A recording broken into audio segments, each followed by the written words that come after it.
how long does your landlord have to return your security deposit after you've moved out of a rental property?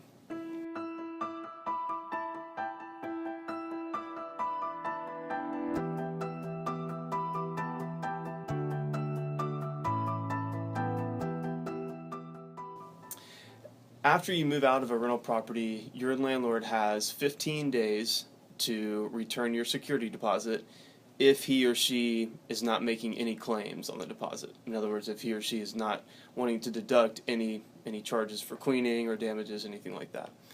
If your landlord does have claims against your deposit, they have 30 days after you move out to send you by certified mail a letter to outline their claims that they're making on the deposit. In other words, to tell you what it is that they want to charge you, what they want to deduct from your security deposit.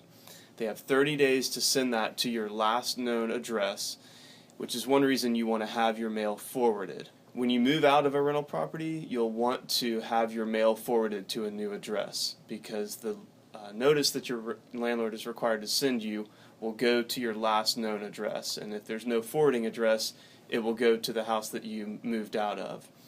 And so in order to get that notice and be able to respond to your landlord, you need to be sure you give your landlord and or the post office a forwarding address. If you get a letter from your landlord that has claims against your security deposit, has items that your landlord wants to deduct from your security deposit, you have 15 days to respond in writing. You have 15 days to send a letter back to your landlord by certified mail to dispute any of the charges that you don't think should be taken out of your security deposit. So you need to make those clear in writing. You need to note which items you dispute and why, and just basically put your dispute in the letter and tell your landlord how much of the deposit you're expecting to get back. And the law doesn't require anything more after that. So after you have disputed those claims, if your landlord does not agree and you and your landlord can't come to any agreement about the deposit and about his claims or her claims on the deposit, unfortunately, someone may have to go to small claims court to sue for the deposit.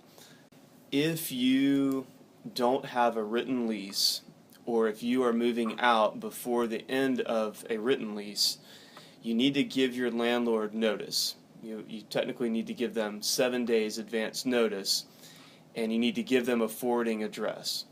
Because if you're in that situation, if you don't have a written lease or you're moving out before the end of a written lease, if you don't give your landlord 7 days advance notice of your new address, then your landlord is not required to send you the letter outlining his or her claims on your security deposit.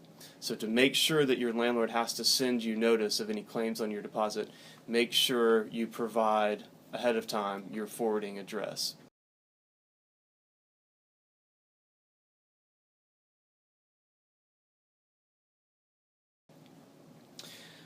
Unfortunately, if your landlord refuses to return your security deposit and you feel certain that it should be returned, then you may have to go to small claims court and sue your landlord for the return of your security deposit.